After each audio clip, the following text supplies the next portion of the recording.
नमस्कार बंधु माने आपण माने देखुचंती ओडिया रहस्य कहानी। आज ही कहानी एमिटी गोटे स्टूडेंट जे प्रेम रे धक्का खाई अंधार शक्तिर सहारा नहीं से भाविथिला यह केवल प्रेम, किंतु से जानी नथिला से जहाकू डाकुछि से एही दुनियार नुहे। भुवनेश्वर गोटे एका छुआ अर्जुन जार जीवन रे कहीं नथिला, एकात्व दुख व भांगी जाइथिबा हृदय, किंतु गोटे रातिरे से पाइथिला गोटे रहस्यमयी बही जहाँ भितर लेखा थिला अप्सरा साधना। एवं सही राति परे तार जीवन पूरा बदली जाइथिला। प्रति राति घर भितर खेली जाउथुला अजଣା सुगंध, अंधार भितरु आसुथुला गोटे सुंदरी छाया जी कहूथुला आजि ठारू तुमे केवल मोर। किंतु प्रेम जेतेबेले अंधार सह मिसी जाए सेतेबेले आरंभ हुए भय, पागलामी व मृत्युर खेल। ताहले बंधु माने लाइट बंद करंतु, हेडफोन पिंधंतु एवं प्रस्तुत हो जातु एक एमिति भयंकर कहानी पाई जहाँ शुणा पर आपण रातिरे एका सोई पारिबे नाही। भुवनेश्वर सहरर गोटे पुराना गली रे रहउथुला अर्जुन। बयस प्राय 24 वर्ष, देखिबाकू साधारण किंतु मनरे अनेक स्वप्न। छोट बेलू से बहुत शांत स्वभावर थिला। सांग मानक सहित कम, बाहर को बुली जावा कम, अधिक समय से निज घर भितर एका बसी बिताउथुला। तार सबु सांग प्रेम करुथुले, कहीं पार्क रे बुलुथुले तो कहीं राति रे घंटा घंटा धरी फोन रे कथा हेउथुले। किंतु अर्जुनर जीवन रे कहीं सेपरी नथिले। राति रे से घरर झरका पाखरे बसी आकाश को देखि भाबुथुला, मो जीवन रे केबे किए आसीबो। धीरे धीरे एकात्वता को भितरु खाइबाकू लागिला। गोटे दिन से इंस्टाग्राम रे गोटे झील सह परिचित है। झीलटीर नाम थिला मीरा। प्रथमे साधारण कथा, तापरे प्रतिदिन चैटिंग, तापरे राति सारा कथा है। अर्जुन प्रथम थर पर अनुभव कला जे किए ताकू बुझुछि। मीरार कथा, हस सबकिछि ताकू पागल कर देउथिला। से प्रतिदिन मीरा पाई कविता लिखुथुला, घंटा घंटा फोन रे अपेक्षा करुथुला। गोटे राति रे मीरा कहिला, तुमे मो जीवनर सबुठारु भल लोक। से राति रे अर्जुन खुशी रे कांदी देइथिला। किछि मास पर्यंत सबकिछि ठीक चलला, किंतु हठात मीरा बदली जीवाकू लागिला। मेसेज रो रिप्लाई डेरी रे देउथिला, फोन कम, कथारे राग। अर्जुन अनेक थर पचारिला कौन होइछि, किंतु मीरा सबु बेले कहउथुला किछि नाही।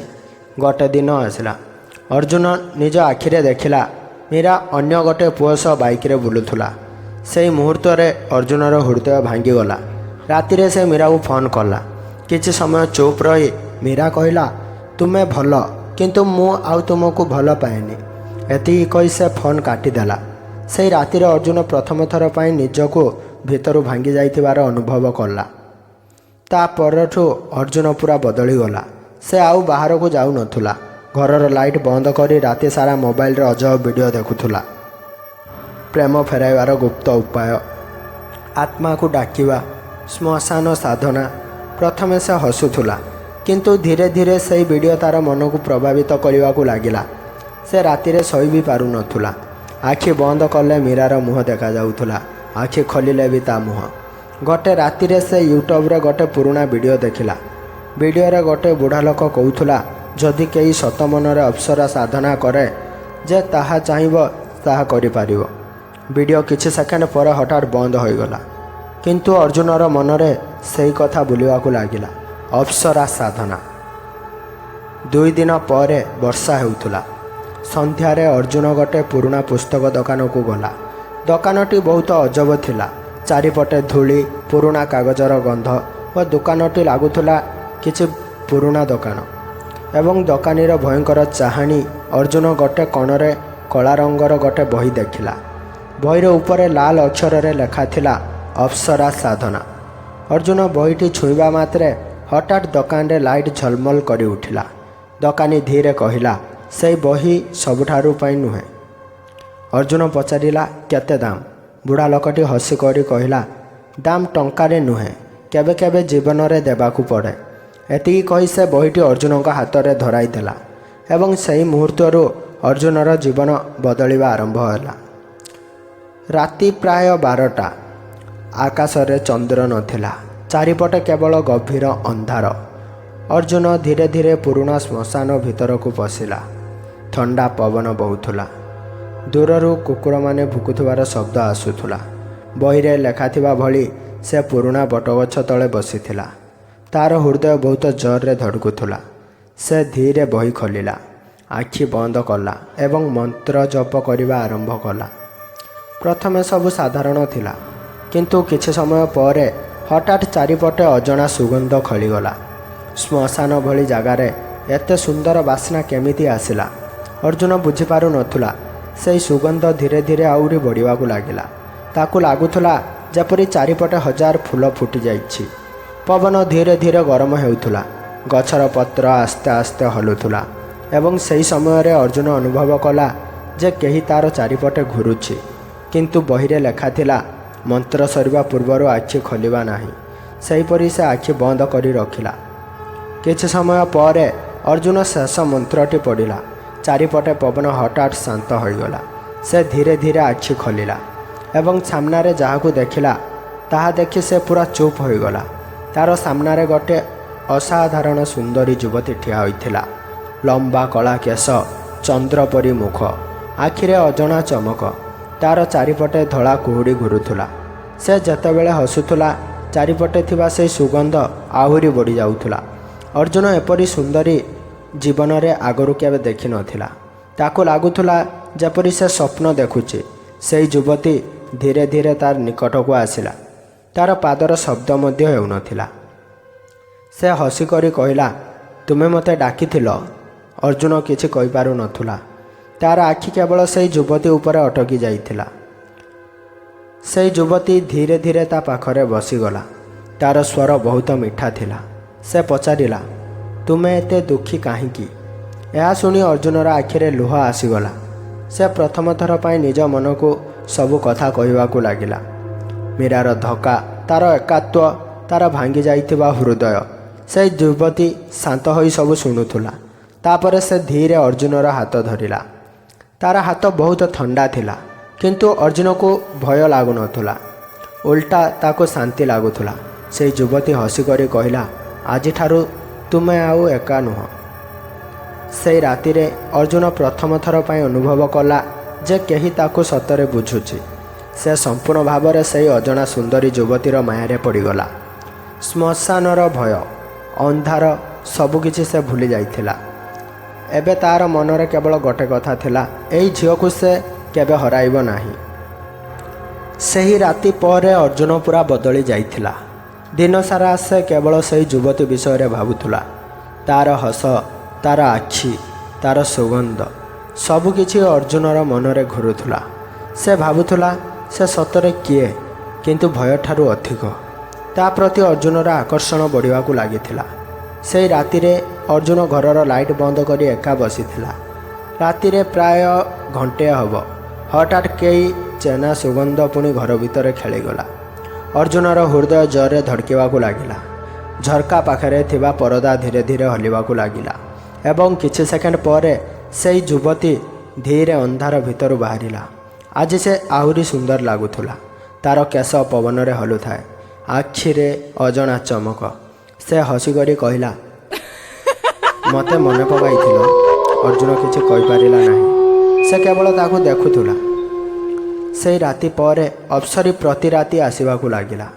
ରାତି ହେଲେ ଘର ଭିତରେ ସେହି ସୁଗନ୍ଧ ଖେଳି ଯାଉଥିଲା ଏବଂ ତାପରେ ସେ ଧୀରେ ଅନ୍ଧାର ଭିତରୁ ବାହାରୁଥିଲା। ସେ ଅର୍ଜୁନ ସହ ଘଣ୍ଟା ଘଣ୍ଟା କଥା ହେଉଥିଲା, କେବେ ହସୁଥିଲା, କେବେ ଗୀତ ଗାଉଥିଲା। ତା'ର ସ୍ୱର ଶୁଣିଲେ ଅର୍ଜୁନ ସବୁ ଦୁଃଖ ଭୁଲି ଯାଉଥିଲା। ଧୀରେ ଧୀରେ ଅର୍ଜୁନ ପୁରା ତା'ର ପ୍ରେମରେ ପଡ଼ିଗଲା। ଏବେ ସେ ଦିନ ପରେ ଦିନ ଅପେକ୍ଷା କରୁନଥିଲା। ସେ କେବଳ ରାତି ଆସିବାକୁ ଅପେକ୍ଷା କରୁଥିଲା। କିନ୍ତୁ କିଛି ଦିନ ପରେ ଅର୍ଜୁନ ନିଜ ଭିତରେ ଅଜବ ପରିବର୍ତ୍ତନ ଅନୁଭବ କରିବାକୁ ଲାଗିଲା। ସେ ଆଉ ଲୋକମାନଙ୍କ ସହ କଥା ହେବାକୁ ଭଲ ପାଉନଥିଲା। ସାଙ୍ଗମାନେ ଫୋନ୍ କଲେ ମଧ୍ୟ ସେ ରାଗି ଯାଉଥିଲା। ଦିନବେଳେ ତାକୁ ଦୁର୍ବଳ ଲାଗୁଥିଲା, କିନ୍ତୁ ରାତି ହେଲେ ତା'ର ଭିତରେ ଅଜଣା ଶକ୍ତି ଆସୁଥିଲା। ସବୁଠାରୁ ଭୟଙ୍କର କଥା ଥିଲା, ଘରର ଆଇନାରେ ସେ କେବେ କେବେ ନିଜ ପଛରେ ସେହି ଯୁବତୀର ଛାୟା ଦେଖୁଥିଲା। କିନ୍ତୁ ସେ ଏବେ ଭୟ ପାଉନଥିଲା, କାରଣ ସେ ପୁରା ତା'ର ମାୟାରେ ପଡ଼ିଯାଇଥିଲା। ଗୋଟେ ରାତିରେ ଅପ୍ସରୀ ଅର୍ଜୁନ ପାଖରେ ବସିଥିଲା। ଚାରିପଟେ ସେହି ମିଠା ସୁଗନ୍ଧ ଖେଳି ଯାଉଥିଲା। ସେ ଧୀରେ ଅର୍ଜୁନର ହାତ ଧରି କହିଲା, ମୁଁ ତୁମକୁ ସବୁକିଛି ଦେଇପାରିବି। ଅର୍ଜୁନ ଆଶ୍ଚର୍ଯ୍ୟ ହୋଇ ପଚାରିଲା, ସବୁକିଛି? ସେ ହସିଲା। ତାପରେ ଧୀରେ କହିଲା, ଧନ, ସଫଳତା, ଯାହା ଚାହିଁବ। ଅର୍ଜୁନ ତା'ର ଆଖିକୁ ଦେଖୁଥିଲା। ତାପରେ ଅପ୍ସରୀର ମୁହଁ ହଠାତ୍ ଗମ୍ଭୀର ହେବାକୁ ଲାଗିଲା। ସେ ଧୀରେ କହିଲା, କିନ୍ତୁ ଗୋଟେ କଥା ମନେ ରଖିବ। ଘରର ପବନ ହଠାତ୍ ଥଣ୍ଡା ହୋଇଗଲା। ସେ ଧୀରେ ଅର୍ଜୁନର କାନ ପାଖରେ କହିଲା, ଆଜିଠାରୁ ତୁମେ କେବଳ ମୋର। ଅର୍ଜୁନ ହସିଦେଲା। ସେ ଏହାକୁ ପ୍ରେମ ଭାବୁଥିଲା, କିନ୍ତୁ ସେ ଜାଣିନଥିଲା ଏହା ପ୍ରେମ ନୁହେଁ, ଏହା ଏକ ଭୟଙ୍କର ବନ୍ଧନ ଥିଲା। ସେହି ରାତି ପରେ ଅର୍ଜୁନର ଜୀବନ ଧୀରେ ଧୀରେ ବଦଳିବାକୁ ଲାଗିଲା। ସେହି ପୁଅକୁ କେହି ଗୁରୁତ୍ୱ ଦେଉନଥିଲେ। ସେହି ପୁଅ ହଠାତ୍ ସବୁଠାରେ ସଫଳ ହେବାକୁ ଲାଗିଲା। ସେ ଯେଉଁ କାମ କରୁଥିଲା ସେଥିରେ ଲାଭ ହେଉଥିଲା। ଟଙ୍କା ଆସିବାକୁ ଲାଗିଲା। ନୂଆ ଗାଡ଼ି, ନୂଆ ଘର, ସବୁକିଛି ହଠାତ୍ ବଦଳି ଯାଉଥିଲା। ପଡ଼ୋଶୀମାନେ ଆଶ୍ଚର୍ଯ୍ୟ ହୋଇ କହୁଥିଲେ, ଏତେ ଶୀଘ୍ର ଏହାର ଭାଗ୍ୟ କେମିତି ବଦଳିଗଲା? କିନ୍ତୁ ଅର୍ଜୁନ ଜାଣିଥିଲା ଏହା ସବୁ ସେହି ଅପ୍ସରୀ କାରଣରୁ ହେଉଛି। ପ୍ରତି ରାତି ଘର ଭିତରେ ସେହି ଚେନା ସୁଗନ୍ଧ ଖେଳି ଯାଉଥିଲା। ତାପରେ ଅପ୍ସରୀ ଧୀରେ ଧୀରେ ଅନ୍ଧାର ଭିତରୁ ବାହାରୁଥିଲା।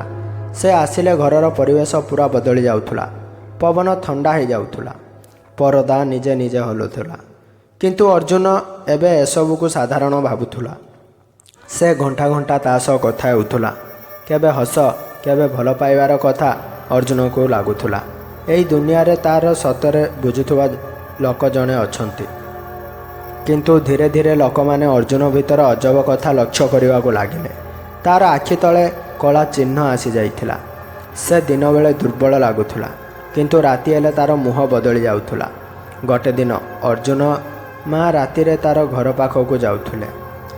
ହଠାତ୍ ସେ ଘର ଭିତରୁ ଜଣେ ଝିଅର ହସ ଶୁଣିଲେ। ସେ ଭାବିଲେ କେହି ଆସିଛି। କିନ୍ତୁ ଦ୍ୱାର ଖୋଲିବା ମାତ୍ରେ ଘର ଭିତରେ କେବଳ ଅର୍ଜୁନ ଏକା ବସିଥିଲା। କିନ୍ତୁ ଘର ଭିତରେ ସେହି ଅଜଣା ସୁଗନ୍ଧ ଖେଳି ଯାଇଥିଲା। ଅର୍ଜୁନର ମା ଭୟରେ ପଚାରିଲେ, ଏଠାରେ କିଏ ଥିଲା? ଅର୍ଜୁନ ହସିକରି କହିଲା, କେହି ନାହିଁ। କିନ୍ତୁ ସେହି ରାତିରେ ତା'ର ମା ପ୍ରଥମ ଥର ପାଇଁ ଅର୍ଜୁନକୁ ଭୟ ଦେଖିବାକୁ ପାଇଲେ। ଗୋଟେ ରାତିରେ ଅପ୍ସରୀ ଝରକା ପାଖରେ ଠିଆ ହୋଇ ଚନ୍ଦ୍ରହୀନ ଆକାଶକୁ ଦେଖୁଥିଲା। ତା'ର କେଶ ପବନରେ ହଲୁଥିଲା। ଅର୍ଜୁନ ଧୀରେ ତା ପାଖକୁ ଗଲା। ସେ ହସିକରି ପଚାରିଲା, ତୁମେ ମୋତେ ଛାଡ଼ି କେବେ ଯିବନି ତ? ଅପ୍ସରା ଧୀରେ ତାକୁ ଚାହିଁଲା। କିଛି ସମୟ ପର୍ଯ୍ୟନ୍ତ ସେ ଚୁପ୍ ରହିଲା। ତାପରେ ଧୀରେ କହିଲା, ମୁଁ ତୁମକୁ କେବେ ଛାଡ଼ିକି ଯିବିନି। ଏହା ଶୁଣି ଅର୍ଜୁନ ଖୁସି ହୋଇଗଲା। କିନ୍ତୁ ସେହି ମୁହୂର୍ତ୍ତରେ ଅପ୍ସରୀର ମୁହଁ ହଠାତ୍ ଗମ୍ଭୀର ହୋଇଗଲା। ସେ ଧୀରେ ଅର୍ଜୁନର ହାତ ଧରି କହିଲା, କିନ୍ତୁ ତୁମେ ମଧ୍ୟ ମୋତେ ବାଧ୍ୟ କେବେ ଧୋକା ଦେବନି। ଘରର ପବନ ହଠାତ୍ ଥଣ୍ଡା ହୋଇଗଲା। ଅର୍ଜୁନ ହସିକରି କହିଲା, କେବେ ନୁହେଁ। ଅପ୍ସରୀ ମଧ୍ୟ ହସିଲା। କିନ୍ତୁ ତା'ର ଆଖିରେ ସେହି ମୁହୂର୍ତ୍ତରେ ଅଜଣା ଅନ୍ଧାର ଚମକି ଉଠିଲା। କିଛି ଦିନ ପରେ ଅର୍ଜୁନ ନୂଆ ଗାଡ଼ିରେ ସହର ଭିତରେ ଯାଉଥିଲା। ହଠାତ୍ ସେ ରାସ୍ତା ପାଖରେ ଗୋଟେ ଚେନା ମୁହଁ ଦେଖିଲା। ସେ ଥିଲା ମୀରା। ମୀରା ମଧ୍ୟ ଅର୍ଜୁନକୁ ଦେଖି ଆଶ୍ଚର୍ଯ୍ୟ ହୋଇଗଲା। କିଛି ସେକେଣ୍ଡ ପରେ ସେ ଧୀରେ ହସିଦେଲା ଏବଂ ସେହି ମୁହୂର୍ତ୍ତରେ ଅର୍ଜୁନର ଜୀବନରେ ପୁଣି ଥରେ ଅନ୍ଧାର ଆରମ୍ଭ ହେଲା। ରାସ୍ତା ପାଖରେ ଠିଆ ହୋଇଥିବା ମୀରା ଅର୍ଜୁନକୁ ଆଶ୍ଚର୍ଯ୍ୟରେ ଦେଖୁଥିଲା। ତାହାର ଆଖିରେ ଏବେ ପୁରୁଣା ଅବହେଳା ନଥିଲା। କାରଣ ଯେଉଁ ଅର୍ଜୁନକୁ ସେ କେବେ ଛାଡ଼ି ଯାଇଥିଲା, ସେ ଏବେ ସମ୍ପୂର୍ଣ୍ଣ ବଦଳି ଯାଇଥିଲା।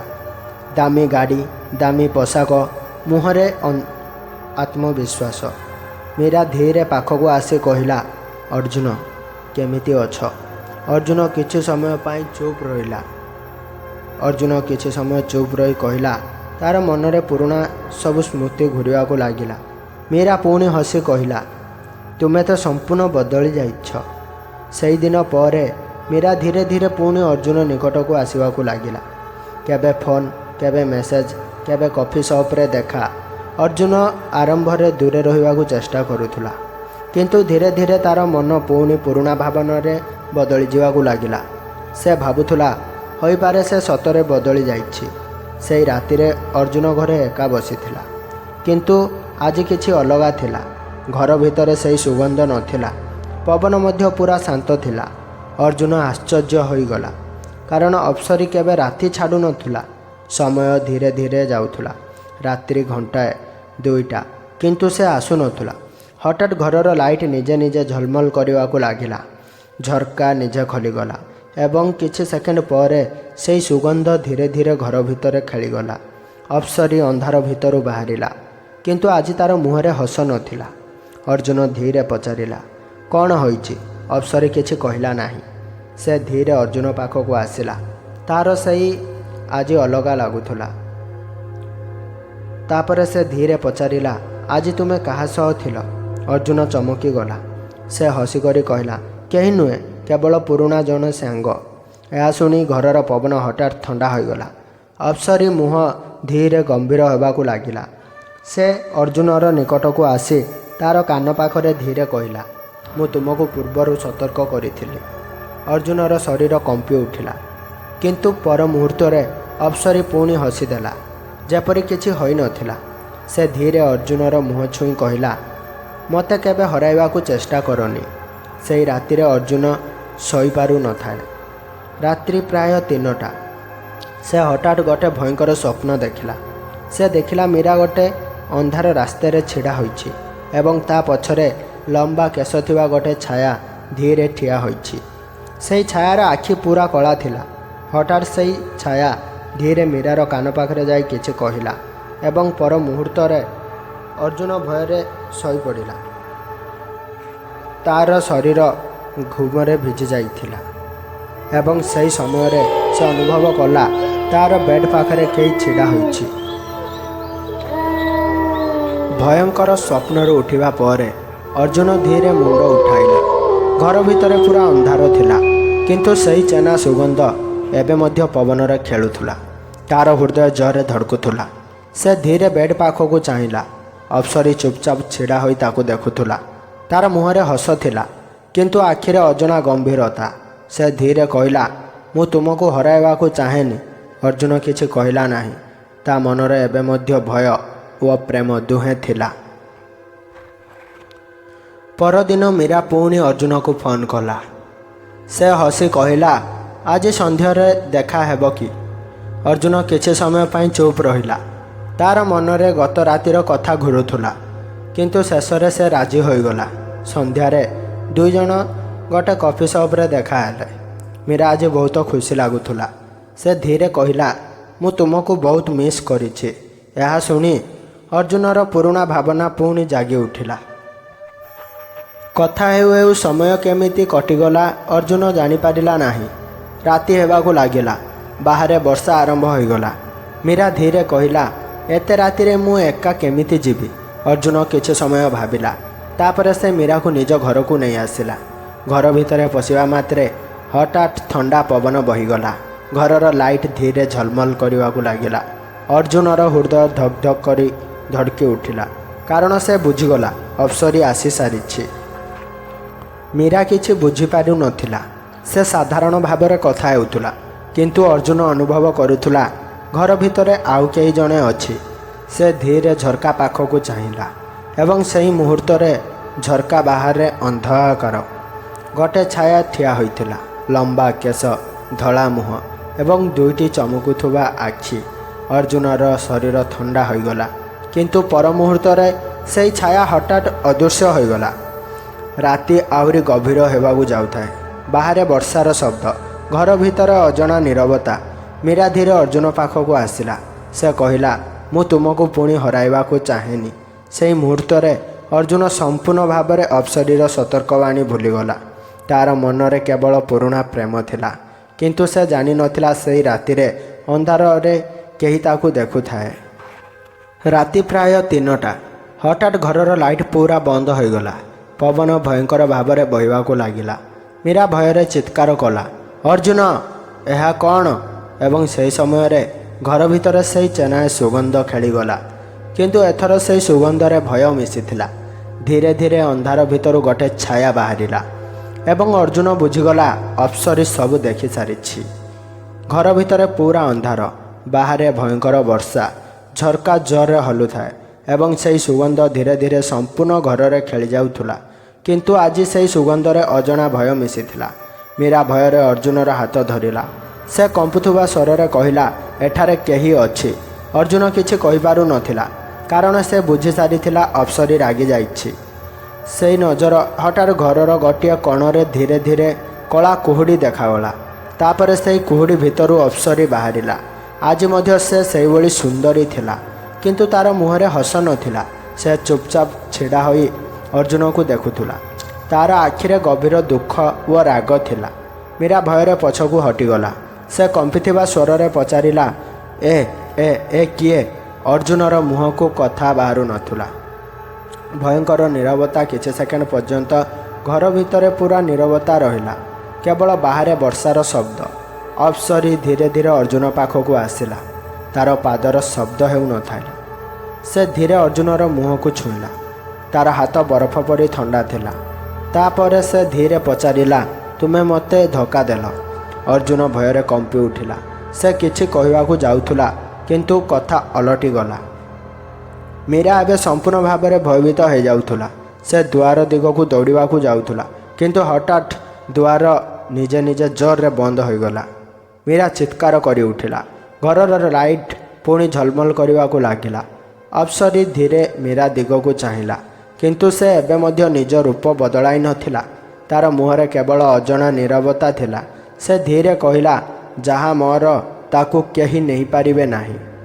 ଅପ୍ସରୀ ପୁଣି ଅର୍ଜୁନ ପାଖକୁ ଆସିଲା। ତା'ର ଆଖିରେ ଏବେ ଲୁହ ଚମକୁଥିଲା। ସେ ଧୀରେ କହିଲା, ମୁଁ ତୁମକୁ ସବୁକିଛି ଦେଇଥିଲି, ପ୍ରେମ, ସାଥ, ଭାଗ୍ୟ।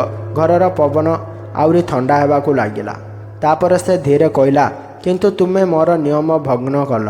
ଅର୍ଜୁନର ହୃଦୟ ଜୋରରେ ଧଡ଼କୁଥିଲା। ସେ ବୁଝିଗଲା, ଏହାର ଶେଷ ଭୟଙ୍କର ହେବାକୁ ଯାଉଛି। ହଠାତ୍ ଘର ଭିତରେ ଥିବା ସବୁ ଆଇନା ଏକ ସାଥିରେ ଫାଟିଗଲା। ମୀରା ଜୋରରେ ଚିତ୍କାର କଲା।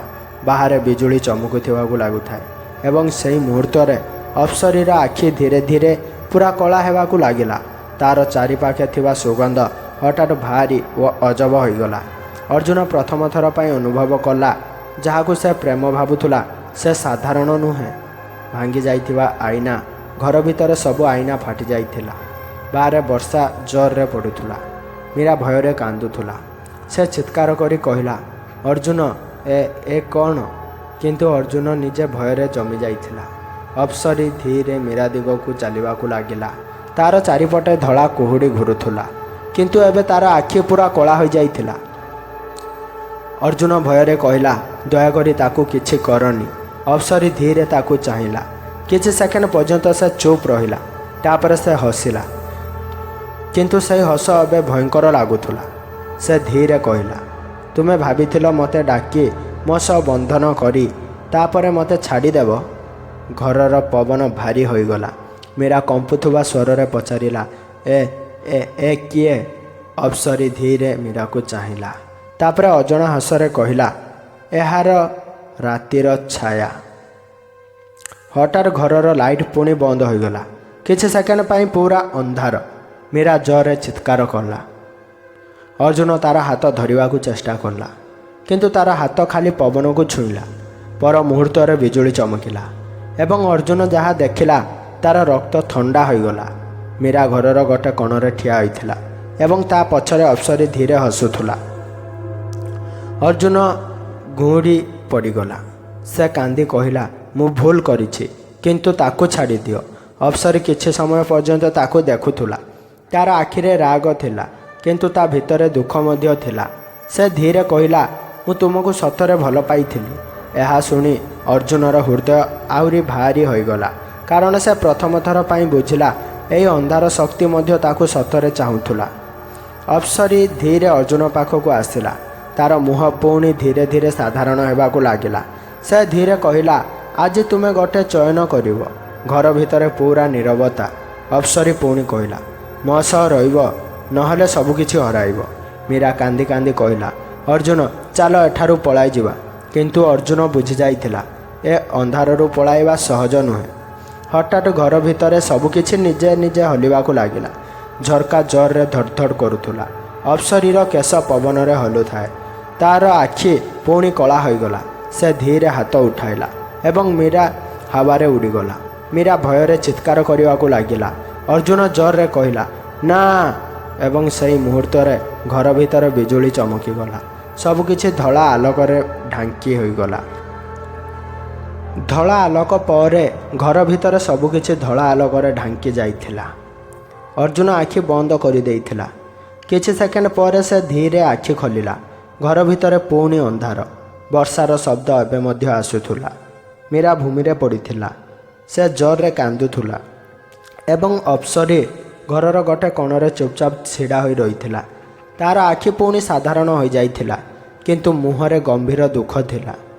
ଅର୍ଜୁନ କମ୍ପୁଥିବା ସ୍ୱରରେ ପଚାରିଲା, ତୁମେ ସତରେ କିଏ? ଅପ୍ସରୀ କିଛି ସମୟ ଚୁପ୍ ରହିଲା। ତାପରେ ସେ ଧୀରେ କହିଲା, ବହୁତ ବର୍ଷ ପୂର୍ବରୁ ମୋତେ ମଧ୍ୟ ଜଣେ ମଣିଷ ଡାକିଥିଲା। ଘର ଭିତରେ ପବନ ଧୀରେ ଧୀରେ ଥଣ୍ଡା ହେବାକୁ ଲାଗିଲା। ସେ ମୋତେ ପ୍ରେମର ପ୍ରତିଜ୍ଞା ଦେଇଥିଲା, କିନ୍ତୁ ପରେ ସେ ମୋତେ ଧୋକା ଦେଇଥିଲା। ଅପ୍ସରୀର ଆଖିରେ ଲୁହରେ ଚମକି ଉଠିଲା। ସେହି ରାତିରୁ ମୁଁ ଏହି ଅନ୍ଧାର ସହ ବନ୍ଧି ଯାଇଛି। ଅପ୍ସରୀ ଧୀରେ ଅର୍ଜୁନ ପାଖକୁ ଆସିଲା। ସେ ଧୀରେ କହିଲା, ତୁମେ ଯଦି ମୋ ସହ ରହିବ ମୁଁ ତୁମକୁ ସବୁକିଛି ଦେବି, କିନ୍ତୁ ଯଦି ମୋତେ ଛାଡ଼ିଦେବ ତାହେଲେ ଏହି ଅନ୍ଧାର ତୁମକୁ କେବେ ଛାଡ଼ିବ ନାହିଁ। ମୀରା କାନ୍ଦି କାନ୍ଦି କହିଲା, ଅର୍ଜୁନ ଚାଲ ଏଠାରୁ ପଳାଇଯିବା। ଅର୍ଜୁନର ମନ ଦୁଇଭାଗ ହୋଇଗଲା। ଗୋଟେ ପଟେ ପୁରୁଣା ପ୍ରେମ ଏବଂ ଅନ୍ୟପଟେ ଅନ୍ଧାରର ଭୟଙ୍କର ବନ୍ଧନ। ହଠାତ୍ ଅର୍ଜୁନର ନଜର ଟେବୁଲ ଉପରେ ପଡ଼ିଥିବା ସେହି କଳା ବହି ଉପରେ ପଡ଼ିଲା। ବହିଟି ନିଜେ ନିଜେ ଖୋଲି ହୋଇଯାଉଥିଲା। ତା'ର ଶେଷ ପୃଷ୍ଠାରେ ଲାଲ ଅକ୍ଷରରେ ଲେଖାଥିଲା, ଯେଉଁ ବନ୍ଧନ ଅନ୍ଧାରରେ ସୃଷ୍ଟି ହୁଏ ସେହି ବନ୍ଧନ କେବଳ ତ୍ୟାଗରେ ଭାଙ୍ଗେ। ଅର୍ଜୁନର ହୃଦୟ ଧଡ଼କି ଉଠିଲା। ସେ ବୁଝିଗଲା, ଏହି ଖେଳରେ ଶେଷ ସାଧାରଣ ନୁହେଁ। ଅର୍ଜୁନ ଧୀରେ ମୀରାକୁ ଚାହିଁଲା। ତାପରେ ଅପ୍ସରୀକୁ ଦେଖି କହିଲା, ମୁଁ ତୁମକୁ ଧୋକା ଦେବାକୁ ଚାହୁଁନଥିଲି। ଅପ୍ସରୀ ଚୁପ୍ ରହିଲା। ଅର୍ଜୁନର ଆଖିରେ ଲୁହ ଆସିଗଲା। ସେ ଧୀରେ କହିଲା, କିନ୍ତୁ ମୁଁ ଏହି ଅନ୍ଧାରରେ ଆଉ ବଞ୍ଚିପାରିବି ନାହିଁ। ଏତିକି କହି ସେ ଟେବୁଲରୁ ସେହି କଳା ବହିଟି ଉଠାଇଲା ଏବଂ ପାଖରେ ଜଳୁଥିବା ଦୀପରେ ତାକୁ ଫିଙ୍ଗିଦେଲା। ବହିଟି ଅଗ୍ନିରେ ପଡ଼ିବା ମାତ୍ରେ ଘର ଭିତରେ ଭୟଙ୍କର ପବନ ବହିବାକୁ ଲାଗିଲା। ଅପ୍ସରୀ ହଠାତ୍ ଜୋରରେ ଚିତ୍କାର କଲା। ତା'ର ଚାରିପଟେ ଥିବା କୁହୁଡ଼ି ଭାଙ୍ଗିବାକୁ ଲାଗିଲା। ଘରର ସବୁ ଜିନିଷ ହଲି ଯାଉଥିଲା। ଅପ୍ସରୀ କାନ୍ଦି କାନ୍ଦି କହିଲା, ଅର୍ଜୁନ ତୁମେ ମୋତେ ଛାଡ଼ି ଦେଉଛ। ଅର୍ଜୁନର ଆଖିରୁ ଲୁହ ଖସି ପଡ଼ିଲା, କିନ୍ତୁ ସେ ପଛକୁ ହଟିଲା ନାହିଁ। ବହିଟି ଧୀରେ ଧୀରେ ପୁରା ଜଳି ଯାଇଥିଲା। କିଛି ସେକେଣ୍ଡ ପରେ ଘର ଭିତରେ ସବୁକିଛି ଶାନ୍ତ ହୋଇଗଲା। ବର୍ଷା ମଧ୍ୟ ରହିଯାଇଥିଲା। ଅପ୍ସରୀ ଧୀରେ ଧୀରେ ଅଦୃଶ୍ୟ ହେବାକୁ ଲାଗିଲା, କିନ୍ତୁ ଯିବା ପୂର୍ବରୁ ସେ ଅର୍ଜୁନକୁ ଚାହିଁ ଧୀରେ ହସିଦେଲା। ସେହି ହସରେ ଭୟ ନଥିଲା, କେବଳ ଦୁଃଖ ଥିଲା।